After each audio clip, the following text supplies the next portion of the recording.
تاني شهر في 2025 اللي واضح إنها بداية مبشرة لسنة قوية مع دفعة متنوعة من حيث الإصدارات والعناوين المنتظرة. وبدون كلام كتير وكالعادة وزي كل شهر على مش جيمنج هنستعرض مع بعض أهم ألعاب شهر فبراير 2025 مع نبذة عن كل لعبة وتاريخ الإصدار والسعر. بس قبل ما نبدأ ما تنسوش ندعي لكل إخواتنا في جميع أنحاء الوطن العربي إن ربنا يثبتهم وينصرهم. أعزائي الجيمرز في كل مكان أهلا بيكم، أنا إسلام وده مش جيمنج.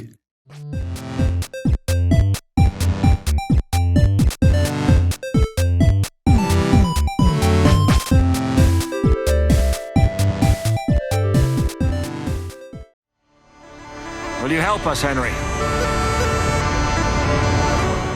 بداية قائمتنا مع الجزء الثاني من لعبة الأكشن والآر بي جي كينجدم كام ديليفرنس، واللي لسه محافظة على أسلوبها الواقعي في القتال وعناصر المحاكاة. اللعبة هتكون في عالم مفتوح وخريطة أكبر من الجزء اللي فات مرتين تقريبا، لكن اللعبة تم حظرها في السعودية بسبب وجود مشهد غير أخلاقي بيروج لأجندة الألوان. عشان كده وجب التنويه، وقرار شراء اللعبة من عدمه بيرجع ليكم. وتاريخ إصدارها هو 4 فبراير على أجهزة الجيل الحالي والبي سي بسعر $60، ومناسبة لأعمار 18 وأكتر.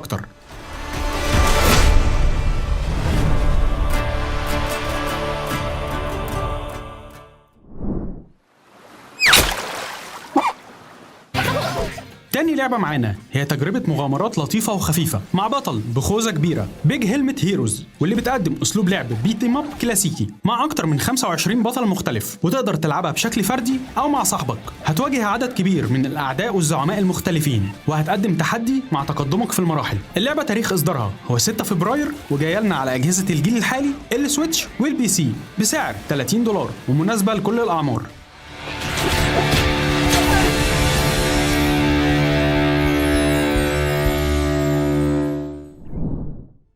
محبين الألعاب الاستراتيجية ليهم نصيب معانا في شهر فبراير مع واحدة من أهم وأفضل الألعاب في التصنيف ده، والكلام هنا عن الجزء السابع من سيفيلايزيشن، واللي هتقدم استراتيجيات وتكتيكات جديدة وتحسينات على أسلوب اللعب، واللي فيها هتقدر تبني إمبراطوريتك الخاصة بالشكل اللي يناسبك في عصور مختلفة. ده طبعا مع جمعك للموارد اللازمة وشن الحروب واتخاذ قرارات سياسية مصيرية. اللعبة جاية لنا في 11 فبراير على أجهزة الجيلين السويتش والبي سي بسعر $70، ومناسبة لأعمار 12 فما فوق.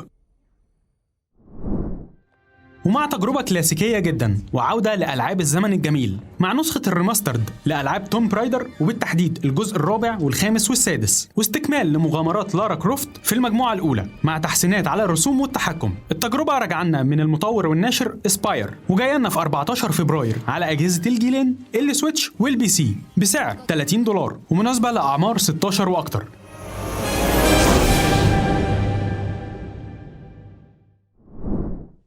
واحدة من أهم تجارب إكس بوكس في فبراير هي لعبة الار بي جي والمغامرات افاود، واللي هتكون في عالم خيالي وأحداثها أنت اللي بتحددها كلاعب. اللعبة هتتيح لك منظور الشخص الأول أو الثالث حسب كلام المطورين، مع كلاسات مختلفة ومجموعة كبيرة من الأسلحة والتعاويذ السحرية. كل ده في عالم مفتوح مبهر ونابض بالحياة مليان بالأنشطة والمهمات. افاود جاية لنا في 18 فبراير كحصرية على الإكس بوكس الجيل الحالي والبي سي، ومتوفرة على خدمة الجيم باس من اليوم الأول، ومناسبة لأعمار 16 فما فوق.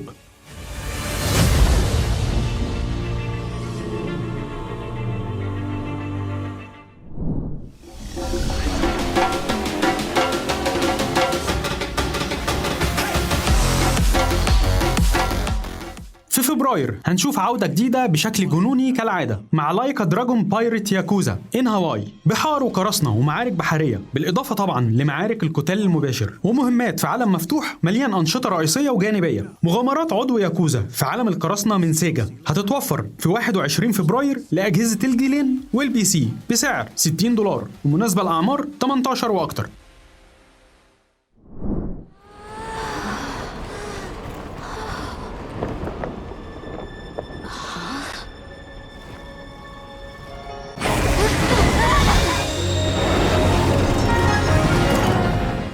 والتجربة الأكثر انتظارا في فبراير وفي 2025 كلها مع عودة سلسلة كابكوم الأسطورية مانستر هانتر بعنوان وايلدز، واللي هيكون أول جزء مخصص لأجهزة الجيل الحالي، واللي تم استغلاله بأفضل شكل ممكن سواء على مستوى الرسوم والمؤثرات أو ديناميكية العالم وتأثيرات المناخ على الحيوانات والوحوش، وكمان أسلوب اللعب في القتال والاستكشاف. اللعبة هتقدم طور اللعب الفردي أو التعاوني الأونلاين مع دعم للغة العربية من حيث ترجمة الحوارات والقوائم، وجاية لنا في 28 فبراير على أجهزة الجيل الحالي والبي سي، مع توفر نسختين من البيتا المفتوحة، الأولى في 6 فبراير ولحد 9 فبراير، أما الثانية في 13 فبراير ولحد 16 فبراير، وسعرها هو $70 ومناسبة لأعمار 16 وأكتر.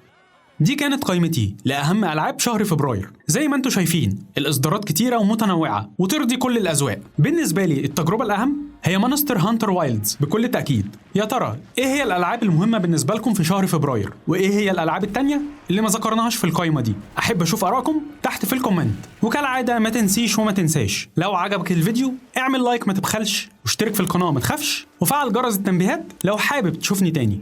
أشوفكم الحلقة الجاية، وكل حلقة دايما يا رب مبسوطين. مع السلامة.